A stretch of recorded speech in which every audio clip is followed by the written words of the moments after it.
Sandy Lowres, the host of WB40's The Good Girl Confessional podcast. This is our very first YouTube video for the Good Girl Confessional podcast, so that's really exciting.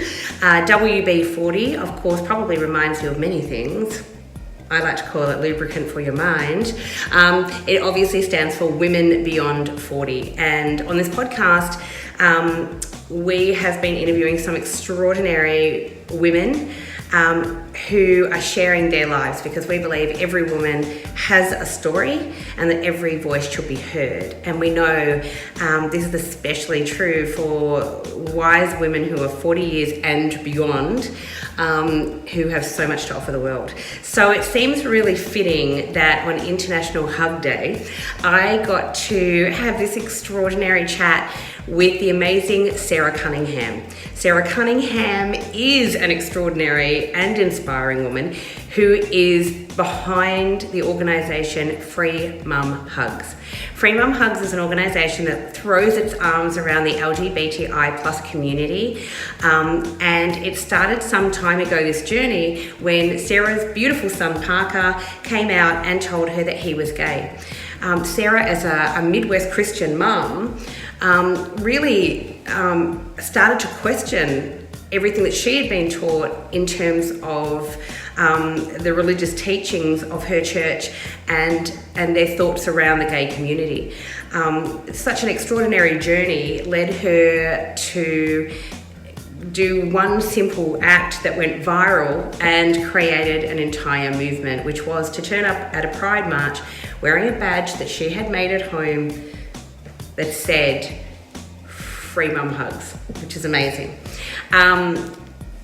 Proudly, Free Mum Hugs is in every state of America, now 52 states, which is extraordinary. And if you're in America and you're interested in joining, you can check out the links below to freemumhugs.org, and you can find out where your nearest chapter is. Sara went on to write her journey into a book called How We Sleep at Night. It is her memoir, and the book rights have actually been optioned by the amazing Jamie Lee Curtis. So Jamie Lee Curtis, the extraordinary actress, has bought the rights to the book because she really wants to turn Sara's journey into a film. So we're really excited and we can't wait to see that come out. If you are a gay person going through your own journey at the moment and coming out to your family, or if you are a parent going through this journey with your children for them to live their authentic lives, I hope that you find this interview with Sara really inspiring. She really inspires me. I think she's just proof that one person really can make a difference. And as Sara says, you know, one act of kindness can really save a life. As we know in this country, the current government is trying to push through a bill called the so-called Religious Discrimination Bill. It has been rejected for the second time by the Australian Human Rights Commission. We know that if it goes through in its current form, it will allow for discrimination against women and our right to body autonomy, but it will also discriminate against the entire LGBTIQ plus community here in Australia. And you know, we're in 2020, people, so there are marches that are happening all over Australia soon to stand up and to raise voices against this discrimination bill, which, by the way, will also lend itself to discriminate against other minority groups as well. So I will be proudly marching against this bill. No doubt there will be marches around Australia all over the place.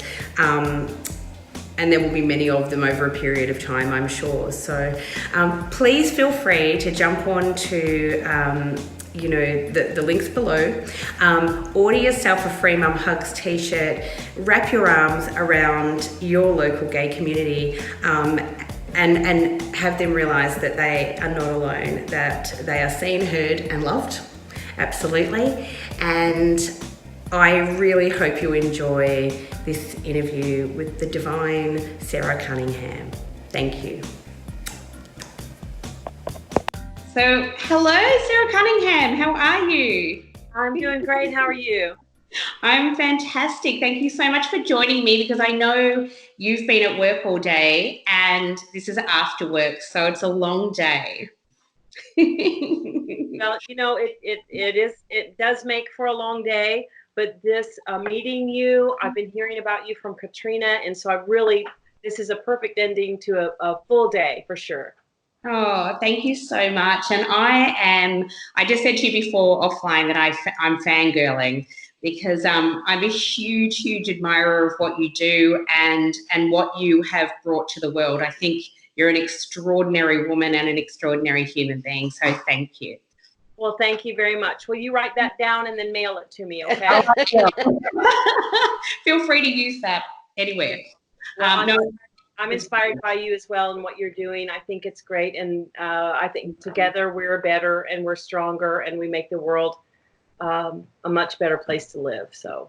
yeah, look, I agree. And I think that that's the most extraordinary kind of thing about what I do is, having this platform about women beyond 40 is that women are kind of extraordinary and we get stuff done, right? And the more women I meet, the more overwhelmed with love I have for the sisterhood because I just meet so many incredible women who are doing amazing stuff. And your story is just so incredible. So you just said to me that it's National Hugging Day. And how lucky am I that we're doing this podcast on National Hugging Day? So I'm sending you a big hug.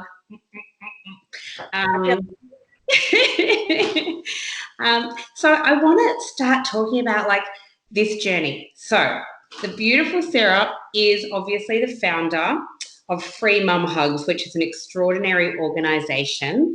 But do you want to tell us, like, I know the story, but people watching may not. So let's talk about how this all began because it's quite extraordinary. Well, it all began when Parker, our son, who you met before we pushed play here. I was very lucky to meet Parker, yes. When Parker, our youngest son, when Parker turned 21, he said, "Mom, I met someone and I need you to be okay about it." And that's the day that he faced his biggest fear, which is me. And that's the day that I faced the reality that my son is gay. And you see, I wrestled raising our children in an evangelical, conservative, mainstream, non-affirming church. And it's something that I had to reconcile my faith. I wrestled with a faith that I felt like I had to choose between my son or my faith. And so it was a difficult time, but I would like to say that it doesn't have to be. And through a journey that took us from the church to the Pride Parade, without losing my faith and without losing my son. And now we have a great relationship, but it was a journey and one that I got educated on what it means to be gay, what it means to have a gay son or gay child. And that was the beginning of the journey. Yeah, and I think as you well know, that for a lot of kids like Parker and like my daughter is gay as well. So for a lot of kids, your story has ended so beautifully, and you're continuing to do so much amazing work, around the whole entire queer community, which is amazing. But for a lot of kids out there, this is not always the happy ending, right? Yes, that's unfortunately the truth. What I found is that I'm accountable to what I know now. And through getting educated on things like the history of human sexuality, on science and evidence, and just seeing Parker and his living authentically, it just allowed me to look past my own fears and, quite frankly, my own ignorance.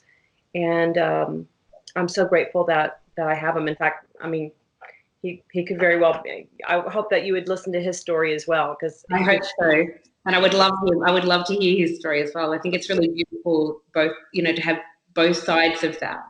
Yeah, there were two things that happened. Seeing Parker live authentically allowed me to look past my own fears, and seeing other people celebrate him really showed me a model of acceptance that I wasn't sure if I knew how to, or quite frankly, at times if I wanted to, because I had just believed this idea or absorbed this idea that homosexuality is a sin, and that I was to love the sinner, but hate the sin.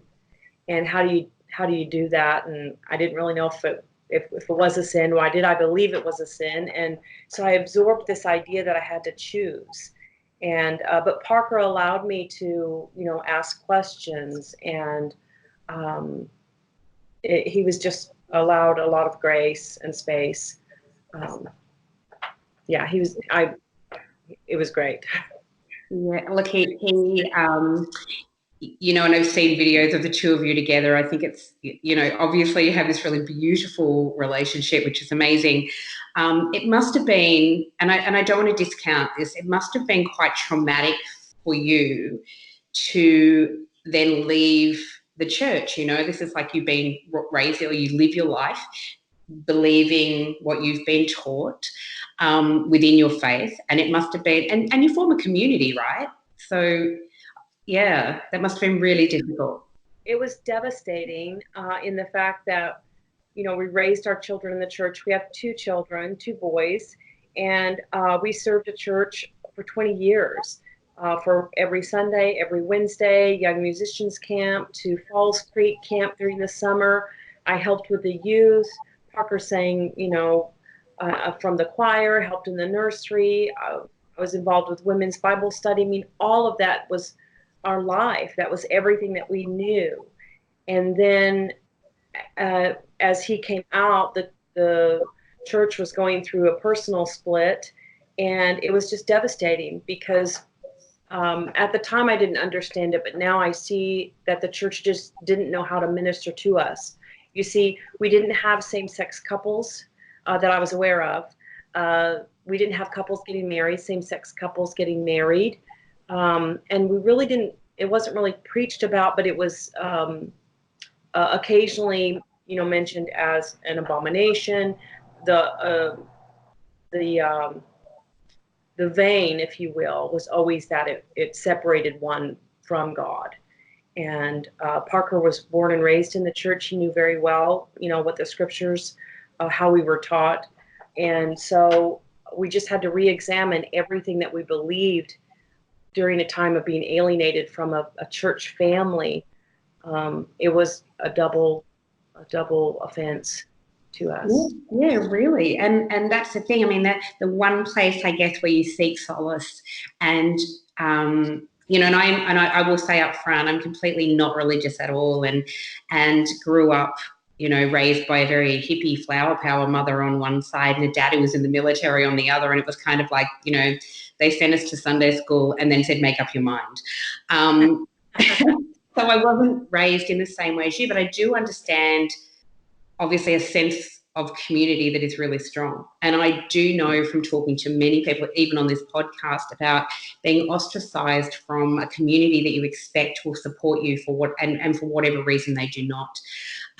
So then how did you cope in terms of, so obviously all of your friends are in the church, I'm assuming, and believing that doctrine. And so who do you turn to when this happens? And when, I guess if you're talking to your friends and they're saying, oh, it's no good, you can't park, no, it's just not good and God's not going to be okay with it. Who then do you turn to, Sara?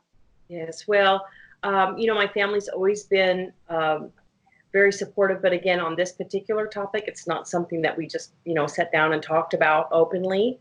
So, there's a saying that goes, when a child comes out of their closet, oftentimes the parents go into theirs. So yeah. I did go through a time of depression, of feeling alienation, not only of what I was going through, but what Parker was going through, because I felt that if it was upsetting me, he knew it was upsetting me, and there was nothing that he could change. There's nothing. He tried his whole life, to pray the gay away. And but when he took a stand and just started living as himself, and then seeing, like I said earlier, seeing other people accept him and celebrate him, that was a learning process for me, the journey. And so I started writing about it. I wrote the book, How We Sleep at Night, a memoir. And congratulations on that incredible book. Thank you very much for reading. And about the same time that the book came out, I found a private online Facebook group for moms like me. And I realized then that I wasn't alone. And these crazy thoughts in my head, because you read the book, so you know it was an emotional, just something within myself. But we all had the same story. We all had the same story of being, absorbing this idea and then being fearful of our child's salvation. I mean, it was the ultimate situation. So learning that I wasn't alone and then getting educated, finding the resources was key to understanding that everything that I'd been taught, everything that I thought I knew was a lie. I believe it was something that we've just been duped. And so education was the key. And then that's where I found my voice, from hearing from other moms just like me, who are making changes in their churches, who are, speaking in their workplaces, who are talking about things in their places of worship. I mean, I'm not the only one who was devastated by it, but then that journey brought about our voice, and we began to be vocal and visible, and you just get empowered with education. And I think that's one of the most extraordinary things, I think, in terms of parents or those that care for children, so parents and carers, the love for that child sometimes, just trumps everything. And it really is that, well, what do I do? Where do I go now? So in terms of education, because there will be a lot of people, I'm sure, who will watch this, and some that will absolutely be in that boat. And where do you recommend, like, what sort of things do you recommend for them to go and get educated? Because especially, like, my daughter went to Catholic school. When she came out, we were really accepting. And in fact, I had the opposite happen, that I was apparently a little bit too cool with it. And that in that she thought I was a little bit dismissive. And so that was a whole learning curve for me as well, because I always thought I'd be fine if any of my children were gay. I was, but she didn't really get the reaction that she wanted. And so the very next day after she came out, I came home and I had her brothers come for dinner, and I was divorced by then, I was a single mom. So I had her brothers, made sure they were there for dinner, and I brought roses and champagne, and I came home and we made this big deal out of it. So I could just say to her, I'm not dismissing. I'm so proud of you. And thank you, for sharing that with us and for coming out and trusting us with that. And we love you. And how I love you today is exactly the way I loved you yesterday, and will love you tomorrow, and it makes me emotional even now. But a lot of her friends, because they did go to Catholic school, they went to a religious school, that they did not have that reaction from their parents at all. Yeah, so I'm so glad that you were able to kind of redeem that time or celebrate her. That's so important. Yeah. And the one thing that I regret is, people say, would you go back and do things differently? And I would, because I missed an entire adolescence of celebrating Parker and helping him discover this beautiful expression of sexuality in his very being. Yeah. And I do regret that. So then I think we are, we can only know what we know, and we can't beat ourselves up for the stuff we don't know, and so even though I had been raised in a different environment, my mother had gay friends, and so I was kind of okay with it. I have a brother-in-law who is gay and is now married to his partner, which is really beautiful. I feel very lucky for that. And as you know, those laws only really are fairly new in Australia, where same-sex marriage is legal. But I went to those rallies with my daughter to make that, to help, I hope, in some tiny way make that happen, along with everybody else who rallied, because it's quite mind-blowing, I guess, and it would be for you now. Like, who you were then is so different from who you are now, because this is what happens when, we learn, right? And it's kind of mind-blowing to me that in Australia the people had to rise up, and we really had to fight for that basic right for people to express their own sexuality and to fall in love with someone and to get married if they chose to. Yeah. I think it's so important, and I think the reason or the key to it is just being visible and vocal. Yeah. And people, it's time, and I say this respectfully, but it's time for the good and educated people to say enough is enough. And really all that we are doing with the mission of Free Mom Hugs is something that I wish someone would have done when I was trying to figure it out. If I would have seen other moms perhaps on TV at a pride parade celebrating the community, it maybe would have helped me to look past my own insecurities about it. And just being able to have conversations. We need to teach our children about the history of human sexuality. All of those things are taboo, and it's caused a lot of damage to an entire community. So talking about it, having conversations, being visible about it, getting educated about it, and it's so important. It will save lives, I believe. Oh, look, and I couldn't agree more with you.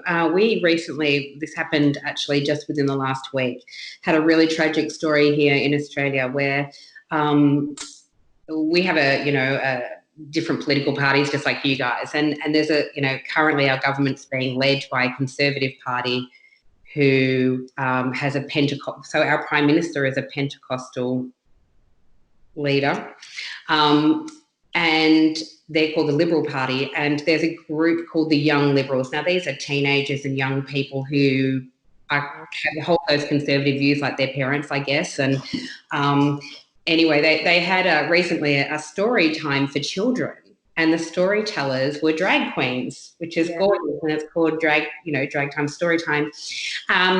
And these young Liberal members, kids, they're kids, they're like teenagers and up to 21, maybe 22, stormed into this place and actually held this protest against these drag queens who were reading books to children, but even in front of the kids. The tragic part of that was that the young man who actually led that, sadly,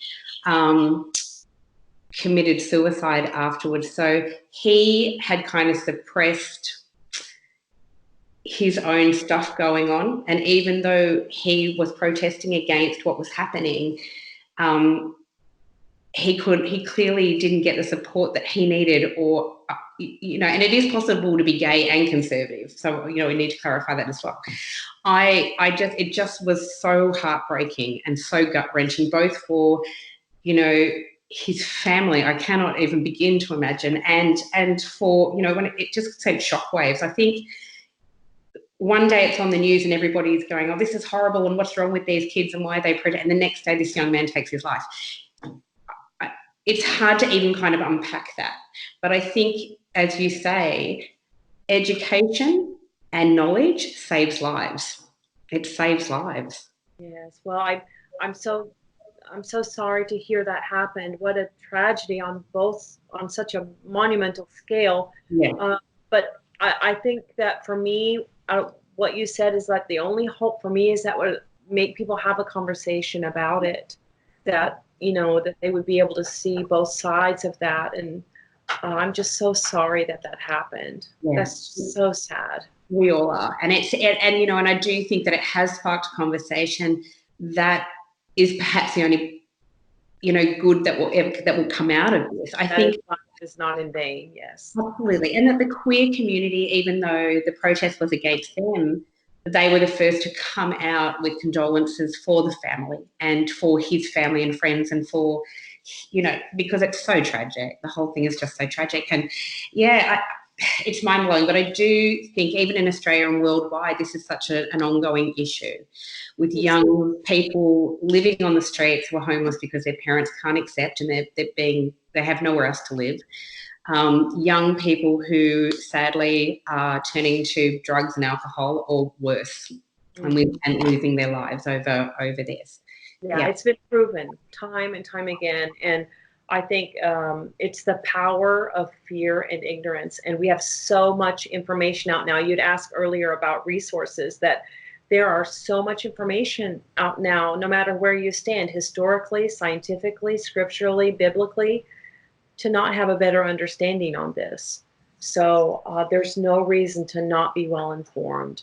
And I think the key will be, Katrina shares a lot about, free mom hugs is about pulling kids out of the river, but it's finding out what puts them in the river in the first place, and not to, point fingers or anything, but it's been proven that non-affirming, evangelical, conservative. You're right. You can be gay and a conservative, but it's the evangelical. Until we hear a different message from the pulpit, we're not going to see a change in the world around us. We can ban conversion therapy all day long, but until we hear a different message from legal administration, from the pulpits of our places of worship, we are not going to see a change in the world around us. And so that's where it comes to people like me, people like you. And when we know better, we do better, like you said. That's exactly right. We do. So let's talk a little bit about Free Mum Hugs and how Free Mum Hugs started, because this is my favourite part of this, apart from the fact that it brought you and Parker closer together. This is the favourite part of my story. So tell us how this came, because it started with something quite simple and has turned into something huge. So tell us all about it. Well, in 2015, I made a homemade button that said Free Mom Hugs, and I pinned it to my sundress, and I went to our Pride Festival. Well done. And what? Well done. Well, the year before that, my husband and I had stood with Parker at the Pride Parade, and it was my first interaction with this beautiful community. So the following year, I made the button, and I stood at the festival, and with anyone who made eye contact with me, I would simply ask, could I offer you a free mom hug or a high five? And with that, the first hug I received was from a beautiful young woman who said it'd been 4 years since she'd got a hug from her mom.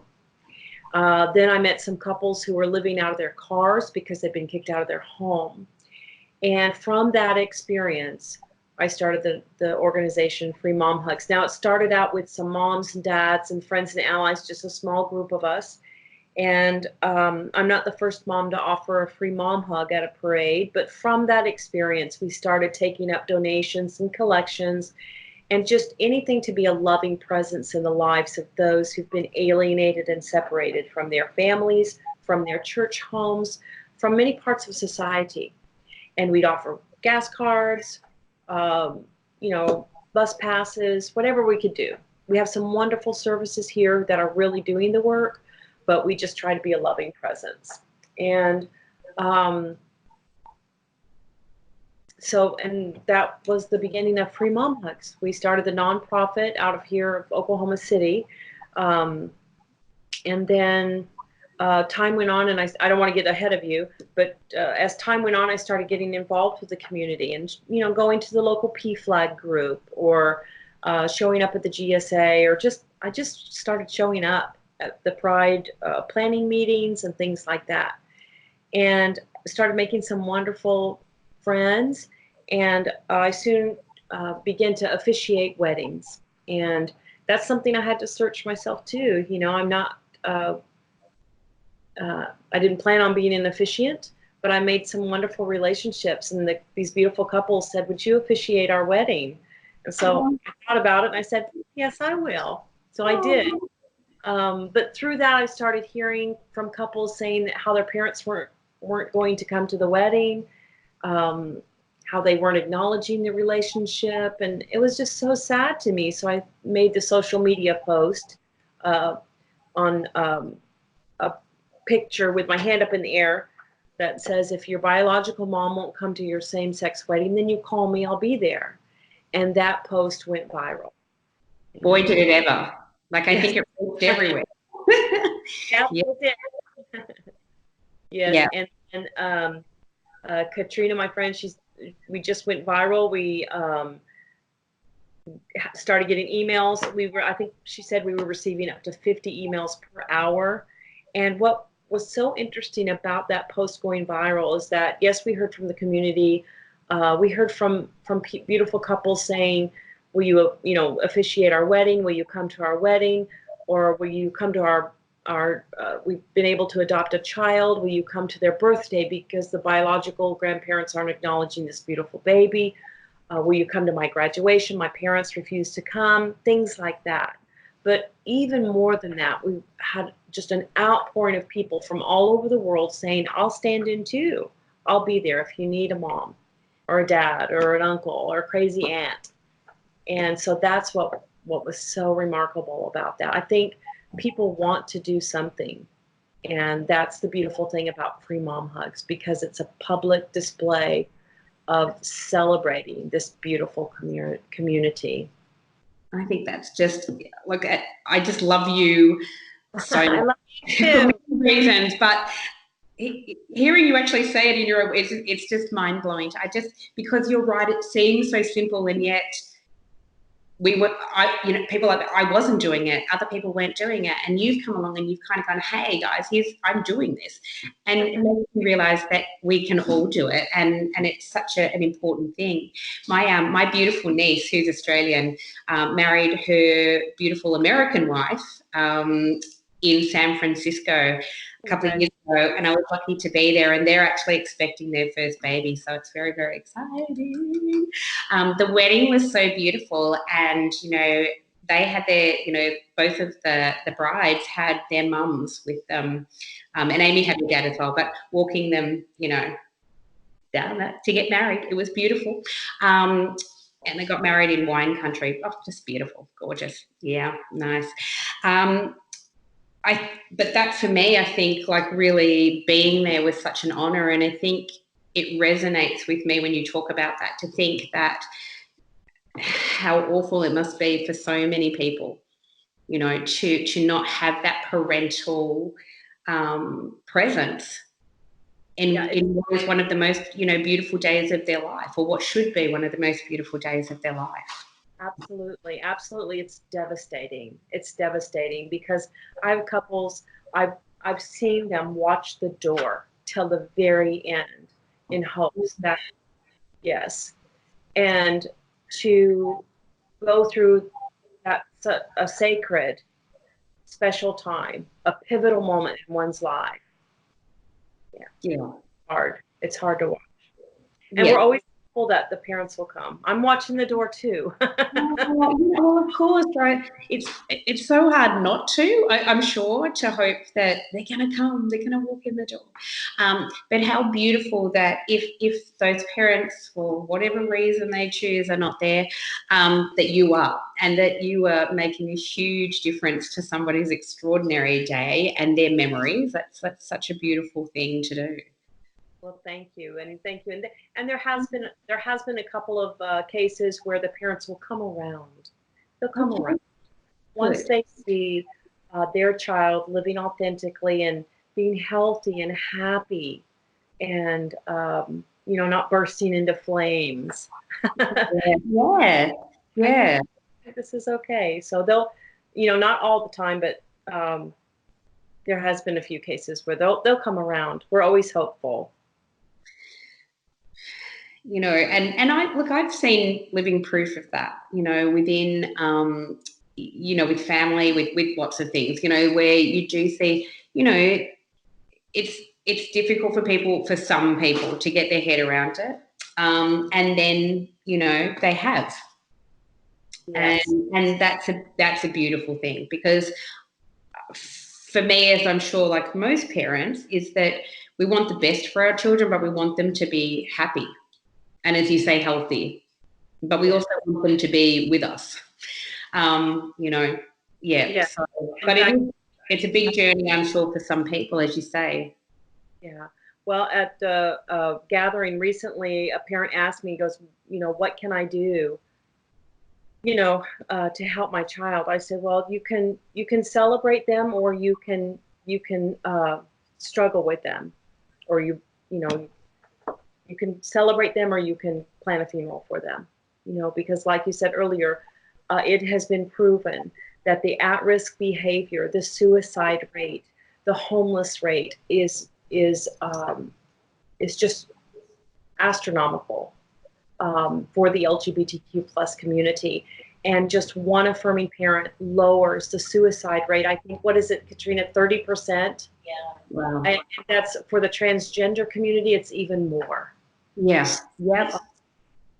So and the transgender community here in Australia, and just like in America, is facing, their huge battles, politically, to be recognised, to have birth certificates changed, to, which adds, as you say, like a whole other layer on top of everything else, to just be authentic and to live your life the way that you were born to live your life. Yes, I think that I just met the transgender community late in my life. I went to a meeting that I thought was for high schoolers and parents like me, and it turned out to be for the adult transgender community. First time in my life that I know of I'd been around or in the same room with a transgender adult. But I stayed and I heard their stories, and I thought, these are beautiful, precious, misunderstood people. And, Free Mom Hugs, we are preparing for our 5th annual Transgender Valentine's Banquet. And this is a time to just celebrate our transgender community and those that love and support them. And it's free. It will always be free. And we just have a wonderful time making really good memories.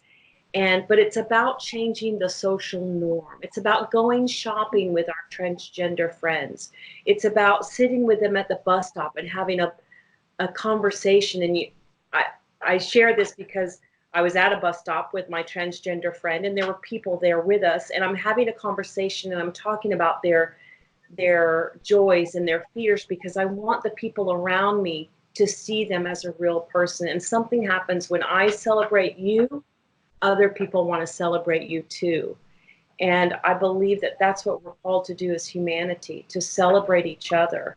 And when we get stuck into this idea that comes from just judgment and ignorance, we do great harm, not only physically, but spiritually. And, we have scholars now and theologians who are diving into the scriptures and seeing that they've been horribly misunderstood, horribly misused, and horribly misinterpreted with the very best of intentions. And so with each new discovery, we're disbanding the myth that homosexuality is a sin, that suicide is a sin, and all those, once you see it in the LGBTQIA community, you see it everywhere. And anyway, that's another podcast. That is a whole podcast. You're right. No, you're absolutely right. And it is a huge topic, but it is an important topic for sure. So, look, I thank you for being there for the transgender community and the entire queer community. It's so important, and that you're raising your voice for good for them as well. So thank you. I want to talk about Free Mum Hugs, but first of all, I just love that you kept the community and you called it that. I know you had this badge, but I just love that you continue to call the whole, I'm going to call it an organisation, but it's a non-profit organisation. I love that you continue to call it Free Mum Hugs. The Free Mum Hug starts with you and Katrina and beautiful people in Oklahoma. But it is now, am I right, there's 40 chapters of Free Mum Hugs across America. Is that right? Yeah, we have a Free Mom Hugs chapter in every state. Wow. And yes, we're getting organized. We went viral, and now we've been able to form a national board and really lay the foundation. So each chapter is fully equipped to do work. And that is, if they just show up at Pride, that's wonderful. We don't ask that, they go beyond that. But we're finding that these beautiful people in their state, they want to go beyond the hug. And that might be, planning a transgender banquet where they live, or showing up for Second Chance Prom, or showing up and speaking at their GSA, and about just having conversations with civic, faith, and business leaders on laws that affect our families. So, we really are pushing the envelope here in 2020 to go beyond the hug, to educate, to advocate, to celebrate. And Katrina and I were just talking the other day. Like, I pray that we don't need free mom hugs someday. That's the goal. But until then, our hair is on fire because we've seen what's been done, what's happening. Conversion therapy is still legal, sought out, and paid for, not far from where I live. So the mission and the movement is to go beyond the NRA, to go beyond anything that we could imagine. But with the same token, if it ended today, I'm fully satisfied with the mission, because I know there's other moms out there like me with the same heart and going even beyond anything I ever thought of. That's extraordinary, though, that, to have that in every state is mind-blowing when I think about, how many states in America there are. So 52, am I right? Yeah, well, 51 or 52? 51. Oh. Counting DC, right? If you add DC, it's 52. Okay, so I think that we recognise that. Yeah, okay. So we always talk about 52 states of America. I think that's extraordinary, and so we have a lot of different organisations here as well. But there is, we have Mardi Gras here, obviously, which happens in Sydney, and it happens every year. And I think over the years it's been really beautiful, and I've been to Mardi Gras a couple of times. So it's really beautiful to actually watch the changing face of Mardi Gras, because I think years ago there was a huge kind of push to try and get parents of queer kids involved in that, and kind of like an adult, to be the parent of queer adults as well, and for parents to actually march at Mardi Gras with their children. Now it's just so celebrated there that like everybody's involved. So it's not like there's the little section marching and it's the parents. It's like they're just everywhere, parents, kids, whatever. And Mardi Gras has gotten bigger and bigger here. And I recently was reading an article, and someone said, given that now we have marriage equality in Australia, is Mardi Gras really relevant? Do we still need it? And that it is a really interesting question, but I think yes, because until, as you say, I hope for a time too when we don't need organisations to support the gay community or the queer community. But at the moment, they're still opposed. And as you say, conversion therapy is still legal.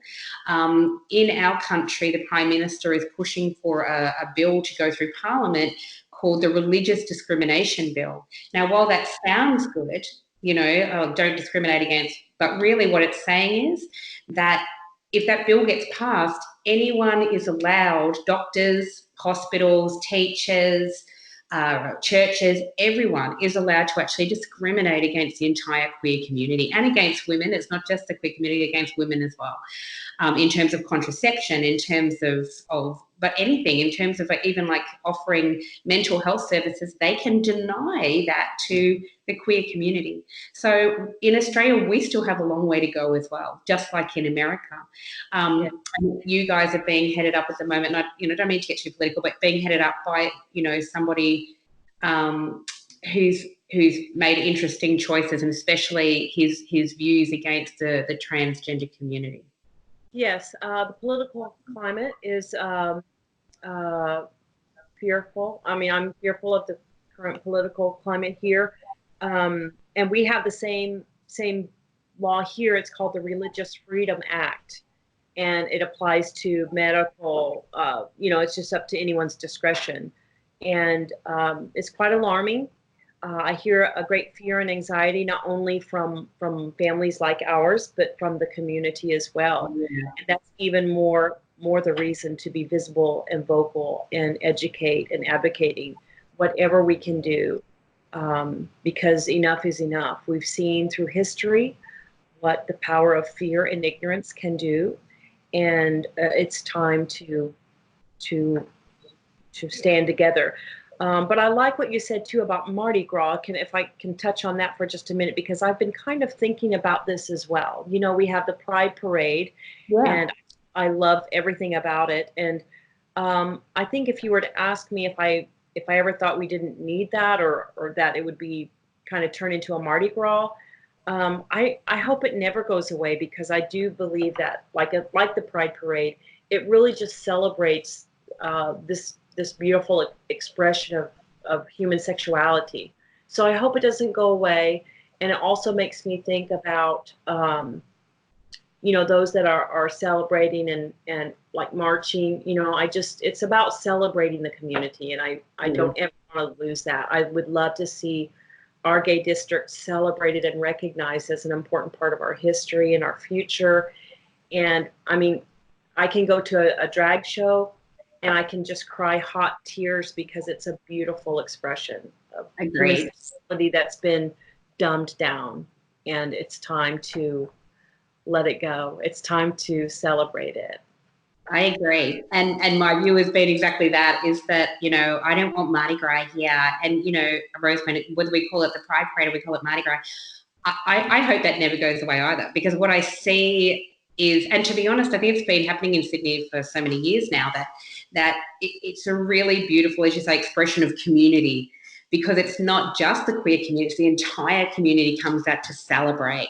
Yeah. And I think that is beautiful. And I think that that in recent times too, that there's so many different people within the queer community who are now able to express themselves, and there's so many different, there's all these different terms.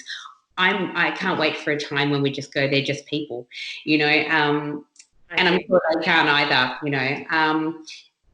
and I do know that, like, it's helpful, I guess, for straight people to understand who that person is, if they're, they're gay or they're lesbian or they're queer or they're transgender or whatever. But one day I hope that we won't have all those labels and we'll just all be people.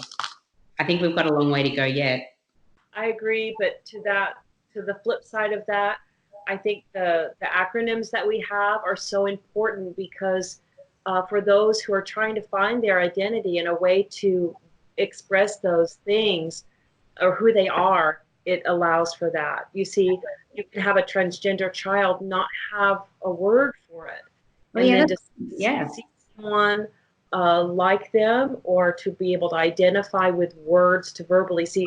The thing that caused the most harm, I believe, in our family is that Parker didn't have the vocabulary to even express it, and I wouldn't give him the opportunity to, but he didn't have the vocabulary. Does that make sense? Oh, it absolutely does. Yeah, it absolutely does. And I think that, we are seeing headway in some ways, in that friend of mine recently was saying that she's gone into a new workplace, and she said that when you sign up, they do your electronic signature for your emails.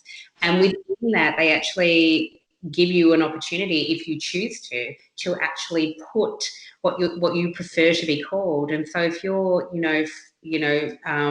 gender fluid, that you can put she and her, or he, you know what I mean? So I think that she was really impressed by that. Yeah, it's about changing social norm. It's about making it socially acceptable. Acceptable, right? Without making a big deal. It just is acceptable. And I think that, so that's really fantastic. I think that if more organisations were doing that, it'd be really interesting. I think people would see it in the workplace and go, oh, yeah, okay, I'm just used to that. That's okay, now I know. Yep. Yeah.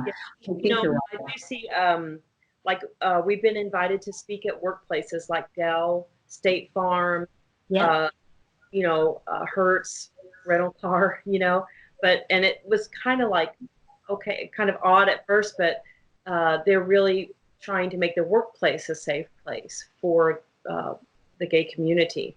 And so, I can't help but think what I would have done if I would have had someone like me at my workplace talking about, free mom hugs. It would have just made so much difference in our lives. It really would have.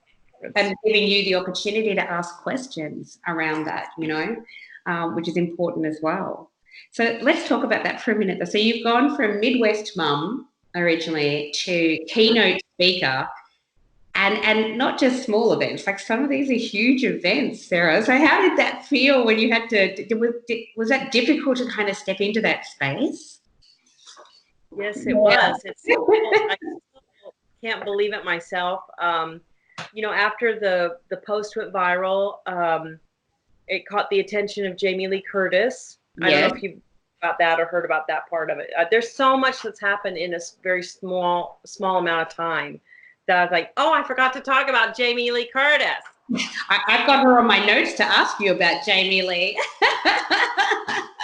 And I'm really impressed when I've seen you two together that you actually look so similar. It's so interesting. I mean, I'm sure I'm not the first person who has said that.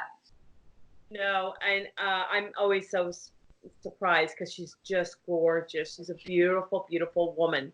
Very intuitive. Because I just adore her, and you never know. Like you go, oh, sometimes we're afraid to meet those people that we adore because celebrities, because you think, oh, what if you're not that person? But I'm so pleased to hear that she is exactly the way that we imagine her to be. She's very genuine, very kind-hearted. She's very smart, and she's a smart businesswoman. But she's a friend too. She's very sensitive and intuitive, and just really wonderful, well-rounded person for her celebrity, being a celebrity like she is, and from her family. So let's talk about that. So, because you've raised it, and I think it's fantastic, and it's such a beautiful part of this story. So, how difficult was it, first of all, for you to write the book? So, you've written this amazing book, How We Sleep at Night. I'll put it out there. And it is a really good read, and I recommend everybody go out and read it. And especially if people are going through this journey themselves as a parent, or if their children are going through this journey, it's a great read. So how did the book come about?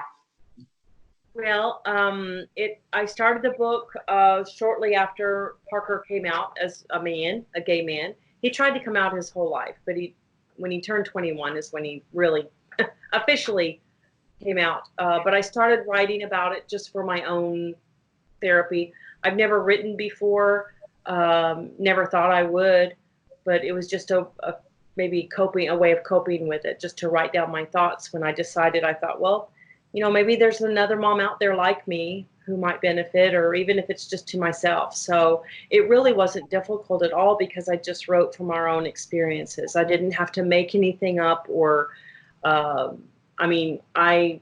wrote everything. I thought, I'm going to write this one book, and I didn't leave anything out, even the thoughts that I thought would be off-putting for some, or embarrassing for me, or just to that were sensitive to me.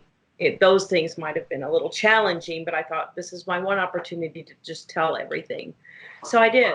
I laid everything out, and it didn't take very long at all. And so I wrote the book. And if you fast forward, then I met Jamie Lee Curtis online. She contacted me through social media after seeing the post that went viral. And then through conversations that we had, she found out about the book, and she read it, and she loved it, and she shared it with her friends and her people. And she acquired the rights to the book, and now there's a script being written. And it's just been a wonderful experience so far. It's due to come out in this year. This year. The goal is around Mother's Day. Okay. And so it's been a wonderful experience so far. And in addition to that, we have a documentary coming out. There's director Darisha Kai, and this is a documentary called the Mama Bear documentary. It's separate from Jamie Lee Curtis. They're not connected at all. But the documentary follows myself and some other moms in America who are paving the way and making, doing what they can to make their part of the world a safer, kinder, more loving place. And it's a true to life documentary, and it will also be out this year, I believe, closer maybe June or July. And so you can look for that. It'll be more of the mainstream, like the public broadcast system or the independent film. So I'm really looking forward. Yeah, I look forward to that as well. I do love a good doco, and I'm really looking forward to your film. And has it got do we know the title of this film? Will it be Free Mum Hugs? We don't know. No, if the Jamie Lee Curtis film will probably be the title of the book, How We Sleep at Night. for sure. I haven't heard any talk about, whether they're going to change that or not.